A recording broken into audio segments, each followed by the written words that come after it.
health, it involves much more than just your pearly whites. Your gums, for instance, they form the foundation of your teeth. Severe gum disease could lead to teeth loss. It can even increase the risk of suffering from a heart attack and stroke. As an indicator of general health, the mouth also acts as a window to the rest of the body and can signal general health disorders.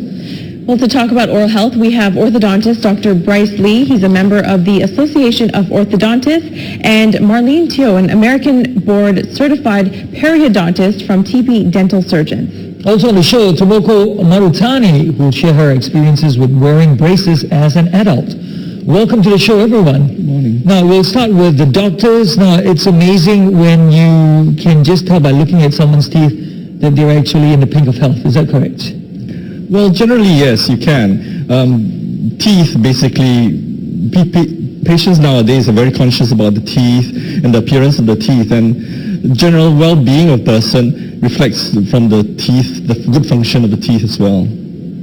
Dr. Lee, so oral health, it doesn't just promote self-esteem, but also feelings of well-being. So can you talk about the connection between your teeth and just overall positivity? Well, it's a synergy between the two. Teeth, the general health of the teeth also reflects the general health of the person. For example, a person who has poor oral health will result in poor nutrition and therefore affects the systemic health of the person, and vice versa as well, because somebody who has a systemic problem, say he's got an autoimmune disease, he's on medication, that results in low salivary flow and can cause a higher risk of dental decay. Dr. Teo, let's talk about gum disease. Now, it's more common than most people think, isn't it? Very, very common. About 90% of patients actually have gum disease, mild to moderate. Yeah. Okay, what's the reason for having gum disease? What are the causes of it? Two main causes actually. It's basically a balance between your immunity and how much bacteria you have in the mouth. So if you don't brush well, that means you don't go to the dentist, or you don't brush and you don't floss, and there's a lot of bacteria that overwhelms the immune system, that can actually cause gum disease. And gum disease, when I say 90%, it means it ranges from really mild stuff like gingivitis to really, really bad stuff like periodontitis. So there's actually a huge range. What are some of the signs of gum disease if you were to look out for it? Okay, bleeding gums is a huge one. So if you brush your teeth and you bleed, that's a huge thing. And then the other thing we should really look out for is like gum swellings. I think a lot of the Asian people may say, I'm heaty, I've got like swollen gums. It is actually true in the sense that your body is really inflamed, so there's a lot of heat, so you get swollen. And the other thing is when you notice increasing spaces between your teeth, that's because the support is actually being lost, and then your teeth start spacing out, and that is a huge sign that is really severe. So how about if you floss your teeth and you bleed? Is that a problem as well? Does that indicate you've got gum disease? Yeah. It does? Yeah, very, very. I've got to come and see you then. Okay, so brushing is obviously a key component to keeping your gums, keeping your teeth healthy. Can you show us the right way to brush? Because we all probably think the way that we do it is good enough. The right way, yes. Yeah, it's quick and it's, well, I like the brush. Yes. We have a set of teeth here. Okay, so show us what we should be doing. Brought a model. So it's really important because a lot of people, we actually just brush the teeth and not the gums. So we actually have to put the brush like 45 degrees against the brush, the gums, and you actually put it on the gums. So the middle part of the brush actually has to fit this part, and then you massage it just like that, and then you slowly go around. And for the bottom, you angle it downwards as well. So when we say 45 degrees, we mean 45 degrees into the gums like that, and then you massage it. How about bristles? What sort of bristles should you be using? There's so many different types, medium, soft, hard. Soft, definitely soft. Because if you do that and you use something hard, you're going to scrub your gums away. So definitely something soft. Yeah. How long should a good brushing take? Well, we usually say for every segment, you need about 7 seconds. So as long as your brush covers the whole mouth, I think maybe 5-10 minutes, that would be really good. Okay, so it should start obviously when you're a young child to have good oral hygiene and also the brushing habits. Now, Dr. Lee, we're also interested in people older people, adults, using braces. Are you seeing more and more people doing that these days? There is a greater trend of people using adult braces nowadays, because I think when they were younger, they never had the opportunity to have braces, and sometimes these spacings and things like that occur when you get older. So yes, we see a lot more adult patients nowadays.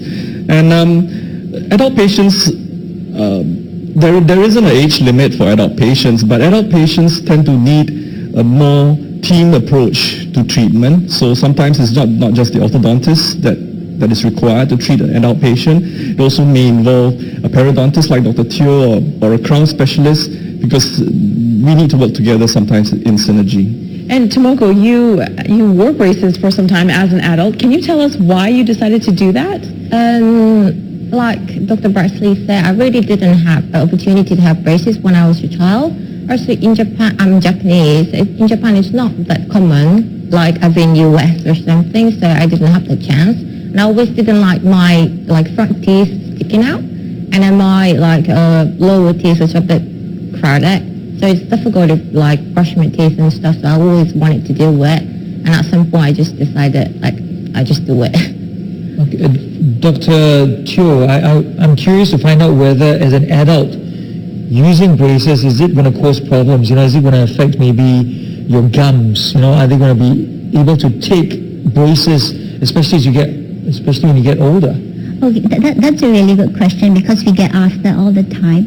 I think it's really important that, like Dr. Lee has already said, we need to work synergistically. So it's really good that we do a gum checkup to see that your gums are healthy. Because if your gums are healthy, you can move your teeth in any direction that you want.